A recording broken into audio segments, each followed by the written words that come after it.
Kirana and welcome to our show.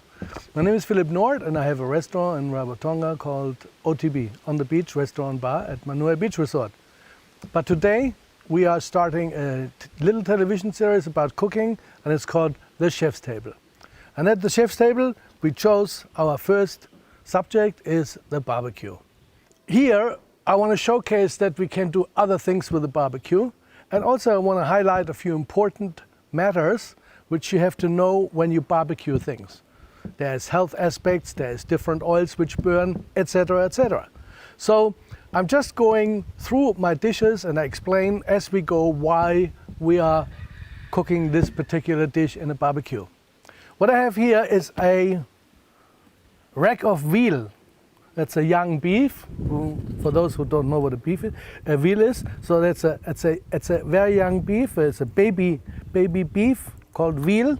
Very popular in Europe. We don't have it that much in Australia and New Zealand. However, it's becoming more and more popular, mainly because the taste is excellent and it's lean and it grills extremely well.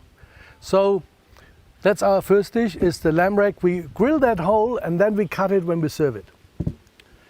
Over here I have something very interesting, and this is a whole loin of lamb. You could use a loin of goat, and as you can see, we got the the lamb fillet still attached, and we can just take that off because this is very nice to do other dishes with this. For example, a rare Vietnamese or Cambodian lamb salad. So you can virtually just take this off here, take a little knife, and discard that, because, of course, the fillet, like a T-bone, has a piece of fillet on it, cooks much quicker than our loin, and that's why you want to do a different dish with this, and it's also quite expensive because $48 a kilo when you buy it on itself. So I buy this whole back, or just cuts of the back loin of the lamb. And what we do with this, I just put a bit of garlic and a little bit of thyme on it. What we do, we grill this whole on the bone. Yes?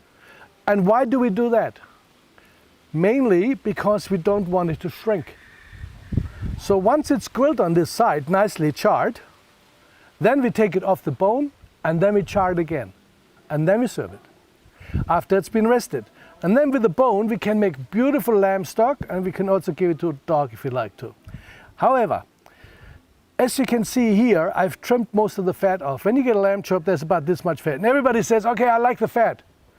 But the fat burns, it creates acroleins, which is highly poisonous and cancer causing. So I recommend to trim. You see, I left a little bit of lamb fat on, so you can actually appreciate the lamb with a bit of fat on it, and it gives it extra flavor, yes? So that's why we did that. However, that's how we deal with this dish, and we demonstrate that later. So with the veal, going back to the veal, we have different sauces. So the first sauce with the veal is a gastrique. Most people don't know what a gastrique is, but to explain a gastrique reminds you, acid. It's acid. It's an acid sauce. So this sauce is made usually with brown sugar, with vinegar, and then you can add things. So we are adding with this gastrique, we're adding pineapple and strawberry and green peppercorns. Yes, and we make a tangy, tropical flavored sauce with this veal. With this lamb, as you see, we put garlic already. So we put a Provençal sauce. Provençal sauce is virtually garlic and parsley and onions. It's the traditional French sauce coming from the Provence, which is one of the sophisticated or special regions in France where they have a lot of delicacies, and some of them are lamb. And the sauce Provençal has become famous all over the world because it's very tasty. Okay, moving on, we have beef fillet. So why are we char grilling the whole piece? It's very simple. If I put a little steak on the grill, it goes cold soon when we take it out. If you rest it too long, it goes dry and shrivelly. If you take a whole beef fillet, or you could take a rump, or you could take any large piece, what you have is the fluids within the cut will circulate. And what they will give you is a cut which can be grilled longer than a normal steak. That means you get way more flavor through the charring process. As you can see, we are char grilling this on the open fire, that means on charcoal, and this gives it another added flavor. And also what you see here, while we have a little bit of garlic here and a bit of thyme on our lamb, on our beef fillet we have nothing. Nothing at all. No sauce, no oil, no nothing, no marinade. Why? Why? When you watch movies from Lebanon, you see these huge fires. A wood fire has 417 degrees. These huge fires sear any meat perfectly. If you marinate it, if you put oil on it, they're starting to flame up. If you put sugar sauces on it or barbecue sauce or whatever, they char right up. What you can do with those sauces, you can do an overnight smoke or braising methods, but not with prime cuts like this. Yeah, even if it's a rump, a whole rump, a piece of rump, you can do the same thing, grill it whole, and then the key is the beef is a muscle. Any muscle meat gets tough when you expose it to heat.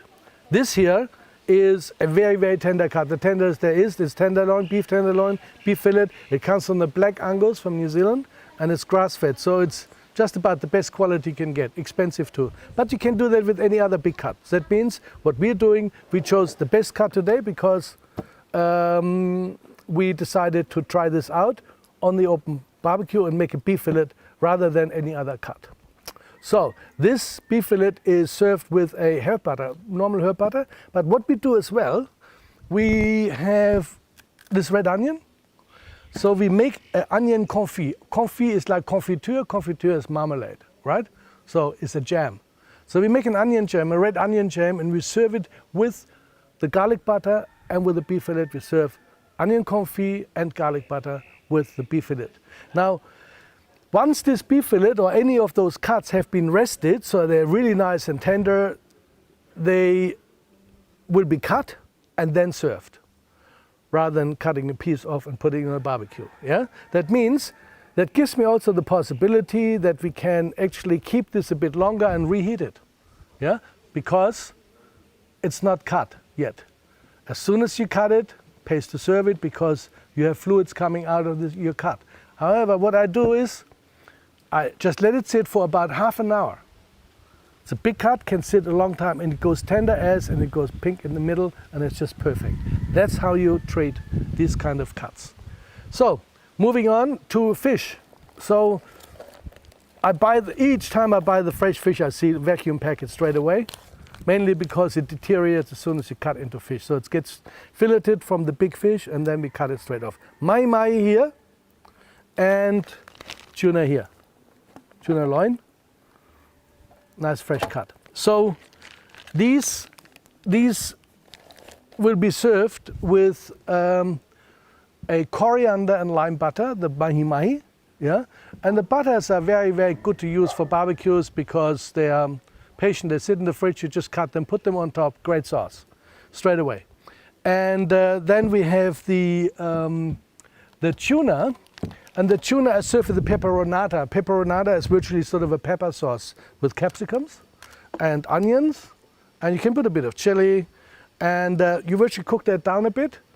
And then you serve it over your cut piece of fish. And here also, this fish, I grill the whole piece. And then I serve it up when I slice it. When we serve it, we slice it and serve it straight away and serve it with our peperonata sauce. The mahi-mahi gets cut, served, coriander with it, and the coriander lime butter sauce with it. So there we go. Now we're ready to cook. So what we do first is we do our sauces. I just want to recap one important thing. I do not marinate any meat, red meat cuts. I explained before, if you put canola oil in it or oils like that, first of all, they're not very good for you. Second of all, they flame up. And then they're doing the damage because they're giving you possibly cancer, but they could make you really sick if you eat it a lot. And that's why I recommend not using any oils or any fats or even marinades. Marinades with chicken is okay, but I wouldn't use it for red meats because, as I said, you put oil on it, they flare up. If you have too much fat, it flares up, it all burns. There's flavor, but it's not good for you. So that's why we're trimming our meats nicely and then we grill them off. So first sauce, so we have the black Angus beef fillet, and what we're gonna do with this is a red onion confit. So we go like this and we cut them like this. I usually take the cores out because it makes it tidier, you know. So here we go. Take this out and then I just give it a whack and then we slice them like this. As you can see, the sticks look nicer. And this wood looks nicer when it's cooked. You get a nice finish to it. Yes. I'm just going to add them to the onions already prepared, and we're going to add them in here, and then in the pan. And I only use olive oil. You can use coconut oil.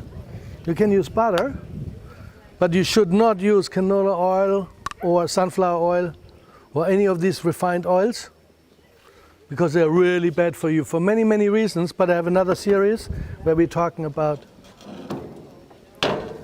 oils and what you should use and what you shouldn't use. Take that right in, holding some back because we are also portions up a wee bit, just like